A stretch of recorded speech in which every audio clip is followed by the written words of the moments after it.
Fast, focused, and fearless. Here's everything you need to know as you jumpstart your day. I'm Pauline Verzosa. Former President Rodrigo Duterte admitted that he formed a death squad when he was the mayor of Davao City.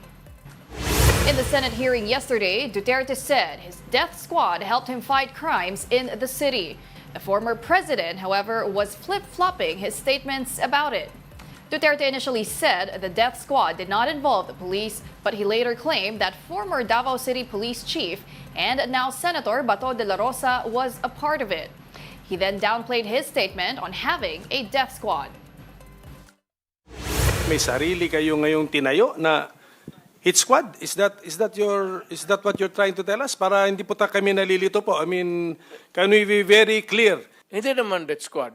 Basta alam ng tao sa Davao na nandyan ako at magkamali ka and you commit a heinous crime at walang mapuntahan yung agrabyado,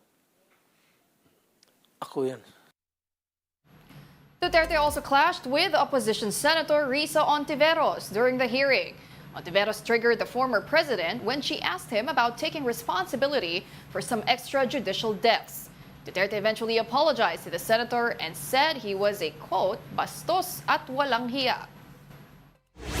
Apologies, especially to Senator Ontiveros kasi sensitive sa mga ganitong, yung karakter ko ho, gano'n talaga. Bastos ako, walang hiya ako. Hindi ako sensitive. Ayaw ko lang talaga ng bastos. Ayaw ko ng walang hiya. Lalo na pag pinag-uusapan natin ng seryosong bagay ng war on drugs saka extrajudicial killings. Well, the former president also believed the narco politicians are back in power. In a press briefing after the Senate hearing, Duterte said the narco politicians are even back in Davao City. He, however, said he cannot do anything about it now since he has no government power. Duterte promised Davaoenos that he will restore peace and order if he wins the mayoral elections next year. The only way that you can deal with the problem is to have the government power.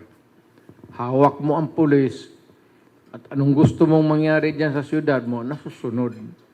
Kung hindi mo na kayang wala ka na niyan, tahimik ka na lang. Pero bumabalik sila. Pati sa syudad nyo. Human Rights Watch senior researcher Carlos Conde says he was not surprised by former President Rodrigo Duterte's conduct during yesterday's Senate hearing.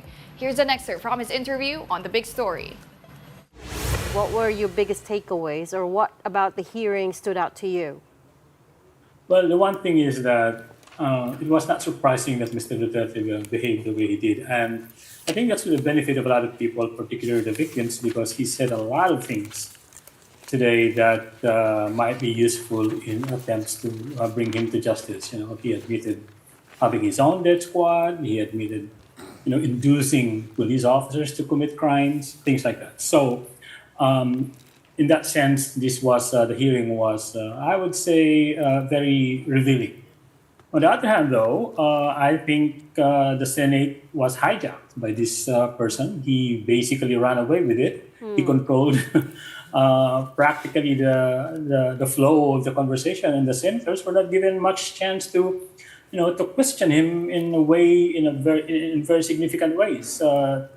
Senator Risa Ontiveros did try to elicit some answers from him, some more details, but he didn't get much help from her colleagues in the Senate. So that's kind of sad. And so, in my mind, I think the senators failed in their duty to really exercise some oversight in taking Mr. Duterte's word and holding it up to light, to make him in the future possibly accountable for what he did. So yeah, that's my take on that one. Oh, why? It's former President Duterte was at one point the one who was questioning the senators, right? If you're familiar with how he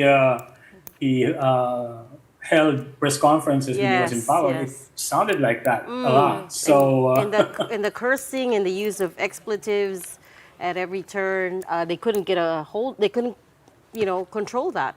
They couldn't put a stamp That's on true. it. That's true. And it's people will probably say, oh no, it's just profanity and all of that, and then we're dealing with a lot more, important issues here, such as the killings. But unfortunately, not a lot of information about specific cases or about how they conducted the drug war were elicited from Duterte. A lot of what he said were self-serving.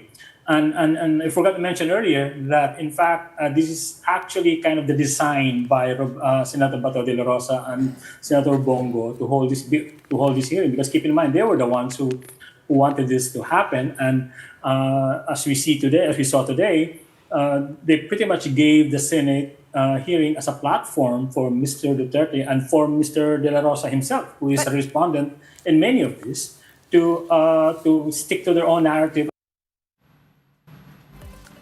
We'll be back with more stories after this break. Keep it here on One News.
Welcome back. You're still watching One News Now. I'm Pauline Verzosa. A former police official claimed that he was coerced to confirm the alleged reward system during the drug war. Former Mandaluyong Police Chief, Police Colonel Hector Grijaldo, said in a Senate hearing that Santa Rosa, Laguna Representative Dan Fernandez and Manila Representative Benny Abante were the ones behind his forced confession. Grijaldo said he has no idea about the reward system revealed by his Philippine National Police Academy classmate and former police officer Ruina Garma. I have no personal knowledge as to the reward system.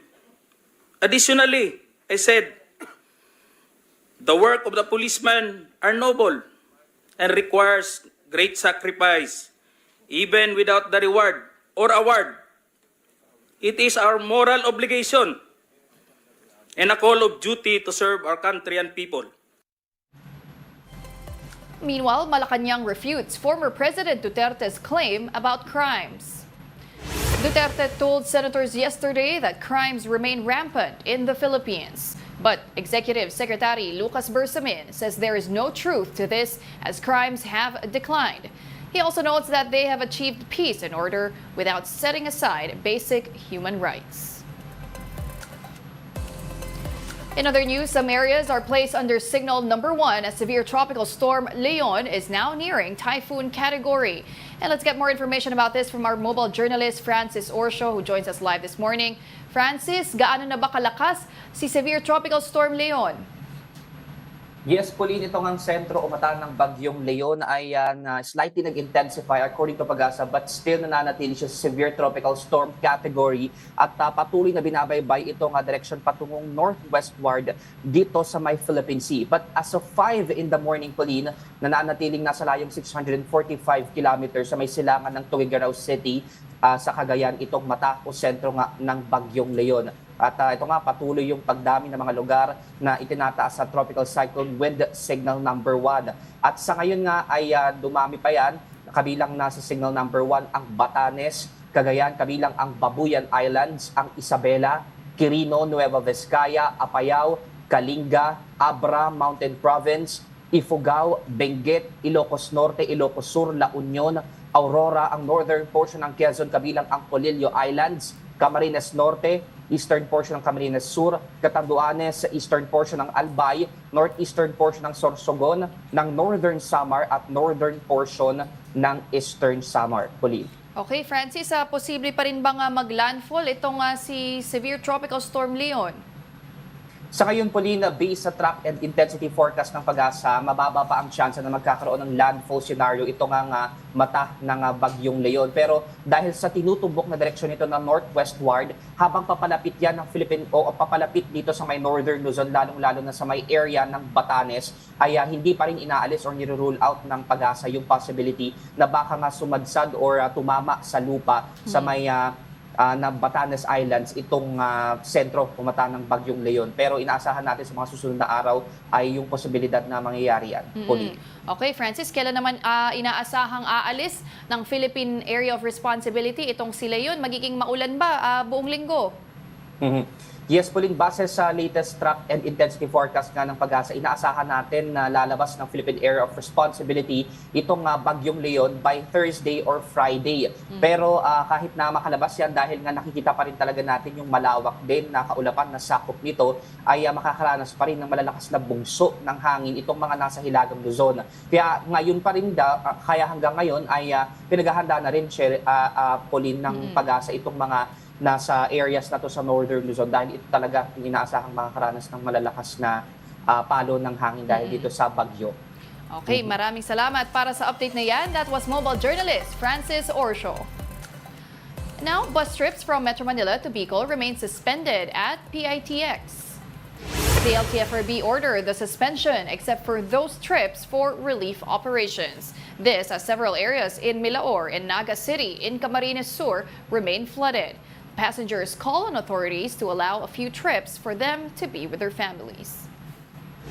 Siyempre sir, may mga kailangan din kami sa bahay. Mayroon naman darating na bagyo. Siyempre, preparation namin, hindi kami makapag-prepare kasi nandito kami. Siguro, ingay ko lang sa LTFRB, kahit kaunting bus lang, makakilos lang yung mga nandito sa Manila na makauwing Bicol. And those are the top stories of the hour. Join us later at 9 a.m. as we continue to monitor the day's biggest stories. I'm Pauline Verzosa. We are One News.